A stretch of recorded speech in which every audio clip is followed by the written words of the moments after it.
makes it flavoursome, and that's what is so important about Indian food, is understanding how these spices work and how they come together, and it's about using them with confidence. You know, knowing your spice cupboard and knowing it well. Now I've got my pan on, it's nice and hot. I'm going to add my ghee, and I'm going to add a fair bit of ghee because I want to fry everything off, and ghee is good for you. It's butter. It's got flavour in it. Now I've got a bay leaf goes in there as well, stolen from my neighbour's house. I always rip past and rip off a branch. One day you won't be here and I know where you'll be. Exactly, ripping stuff off. Now what I do is I stir that around. It all falls apart into these little pieces of onion, which is what I want, and that will go all the way through the dish. Now I've got some chilli powder here, and it's about a tablespoon of that. Now I've got some turmeric powder here, which is nice and yellow, and if you look at the whole turmeric there, turn that around, it looks more orange. So you can use either the fresh or the dried, or you can do what I'm doing, just throw it in and add both. So about a teaspoon of that goes in there as well.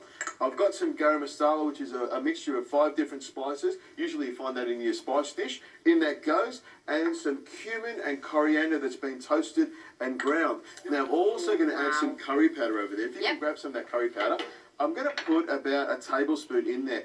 And the trick with the curry powder is to make sure you fry it off. Now you can see I've got all those spices in there, and it is frying up in the ghee. That's where I'm going to get all the flavour coming out. So you can see I've got the ginger that's been microflamed, the turmeric and the garlic, which is all really, really fine, so it'll go all the way through it.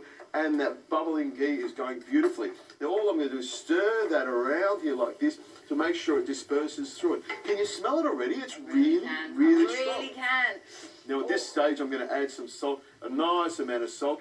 Now let that stir around for a second. Now give me that coriander, I'll put that in as well. Look at that, stir that around, and it makes such a difference, doesn't it? Look at that. That smells divine. Gorgeous. Now the cauliflower, this is the hero, and I'll show you the little trick with the cauliflower. I just take the outer leaves off, and then what I do with the cauliflower is just bend it back. And you get these big, we call them florets, they just peel straight off. What I'm going to do with the cauliflower is throw it into the pot, and you can see that colour's coming through beautifully. Now Rosie, if you can pass me the stock and the tomatoes and the potato. What I'm going to do is put the tomatoes in here. There's a little bit of liquid in those tomatoes, so I'll just turn them around. And what I'm going to add is some potatoes.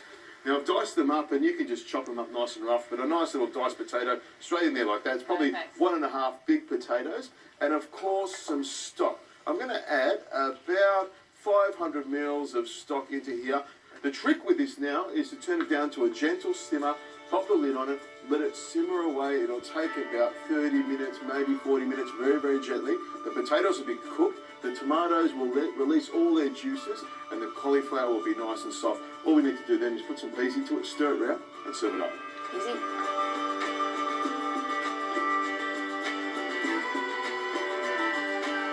There we go, Rosie. Have a look at that. That colour. It looks great, doesn't it? Now the Very peas only need a minute or so just to heat up and cook through. You want them a little bit firm. But I've got great tomato in there. You can see the turmeric's really coloured it up. A few more pieces of cauliflower. Potatoes all cooked through. Potatoes cooked all the way through. And that cauliflower's going to be nice and soft. You almost want it to sort of fall apart a little bit so it's really nice and soft. Now have a taste of that one. Just see what that tastes like. There we go.